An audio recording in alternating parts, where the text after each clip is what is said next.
करते.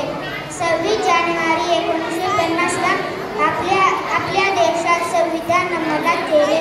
तेव्हापासून आपल्या देशाला पूर्ण स्वातंत्र्य